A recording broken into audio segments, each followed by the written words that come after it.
There is only one God, though his names be many. Maheshwar, the Supreme Being, symbolizes the Creator, the Destroyer, and the Preserver. But for those who cannot conceive the Almighty in his manifold form, his various aspects are each personified by a different deity. Brahma, the Creator. Shiv, the terrible destroyer of the forces of evil, represented by the demon Andak, whom he pierces with his trident. Vishnu, who rests on the timeless serpent Shesh, preserveth the world. Yada yada hi dharmasya glanirabhavati bharata abhyutthanam adharmasya tadatmanam. In the holy book of the Hindus, the Bhagavad Gita, Krishna, who is an incarnation of Vishnu, says, "Whenever the law fails and lawlessness riseth up, then do I bring myself to bodied birth, to guard the righteous, to destroy evildoers, to establish the law. I come into birth, age after age." To fulfill his pledge to mankind, Vishnu was born in many different incarnations known as avatars. As Vara, the mighty boar, Vishnu slew a demon named Hiranyaksh, who had dragged the earth under the ocean. In the sculpture, Vara is seen lifting up the earth, symbolized by the goddess Prithvi. As Vaman the dwarf, he assumes mighty proportions and covers the earth and heaven in 2 strides, and then with the third placed on the head of the proud King Bali, he sends him forever to the nether regions. Vishnu's last and 9th incarnation was as Buddha. This avatar brings us to the period of recorded history. To perpetuate the memory of the master, the followers of the faith built rock-cut shrines, of which the group Atajanta is the most notable. With the revival of Brahmanism in the 6th century AD, many cave temples that rival the rock-cut monasteries of the Buddhists were constructed by followers of the Hindu faith. This is the Vaishnav cave at Badami in Bijapur district, built in the 6th century AD. It is the earliest rock-cut shrine dedicated to the god Vishnu.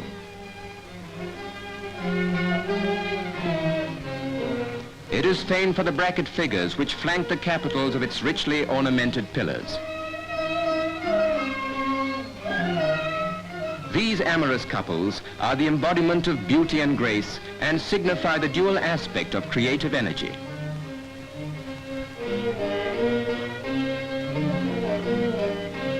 The sculpture of the Badami caves breathes the spirit of a fresh and vigorous art, where every pillar medallion is transformed into a sculptural masterpiece.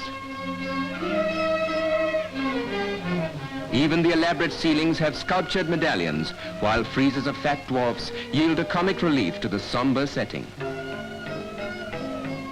In cave number 1 at Badami, there is also a 16-armed dancing Shiv, which is an unusual form of the god. And now we go to another famed rock temple on the island of Elephenta near Bombay.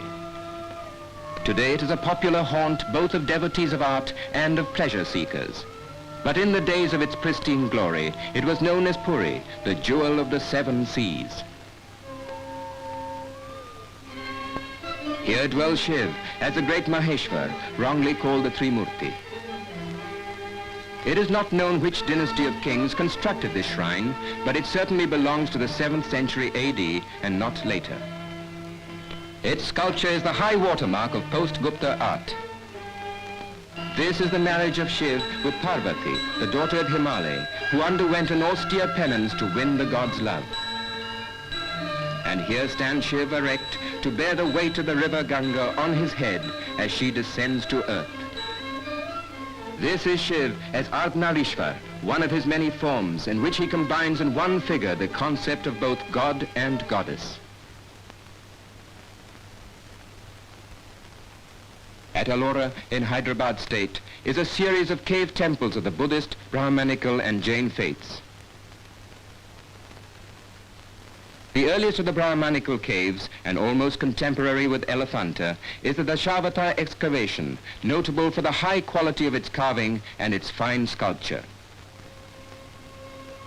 And this is the cosmic dance of Shiv, symbolizing the eternal process of evolution, which is the endless cycle of destruction and creation. And this is Shiv protecting his devotee Markandeya, whom the god of death sought to drag down into Hades.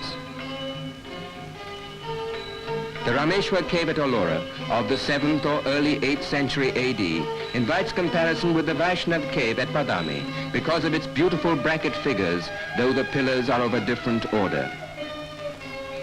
Majestic doorkeepers known as Dwarpals guard the shrine.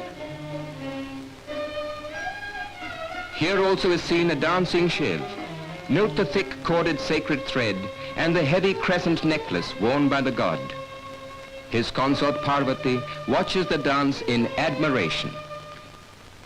And these are the Saptmatris, who are 7 goddesses regarded as the divine mothers of creation. The intricate headdresses of these beautiful goddesses are characteristic of the art of this period. This panel depicts Ravan, the demon king of Lanka, trying to lift Mount Kailash, on which Shiv is seated with his consort. But the great god pressed the mountain with his foot and imprisoned Ravan under it for 1,000 years. We proceed to the Sita Ki Nahani cave, or Sita's bath cave, as it is popularly known. Its plan and its pillars, with ribbed cushioned capitals and the guardian Dwarpals, all remind us of Elephanta. But this cave is a later excavation. Note again the elaborate coiffure with curls. The lion guarding its entrance is a picturesque sentinel against the noonday sun. Here also we see the marriage of Shiv and Parvati, which was a popular theme with the sculptors of old. Note the coy expression on Parvati's face as the stately Shiv holds her hand. The gods bless the happy occasion. In the Ravankikai cave is another dancing Shiv. Here the god is seen in his furious aspect as his mighty arms whirl through the air. This is Mount Kailash in the snow-clad Himalayan ranges. It is supposed to be the abode of the gods like Mount Olympus of Greek mythology. Inspired by this holy mountain, the sculptors of Ellora built this most famous monolithic temple in India to resemble the outline and shape of Mount Kailash and called it Kailashnath. It was constructed in the latter half of the 8th century AD by Krishna II, the powerful Rashtrakut king of the Deccan. This wonder in stone is hewed out of an entire hillside. The temple is supported on a base of warring lions and elephants. Scenes from the great Indian epic Mahabharata are also carved on the walls. And around the main shrine are sculptured balconies and pillared porticos.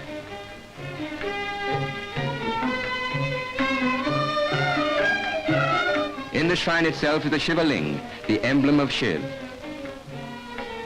All the well-known themes are seen again.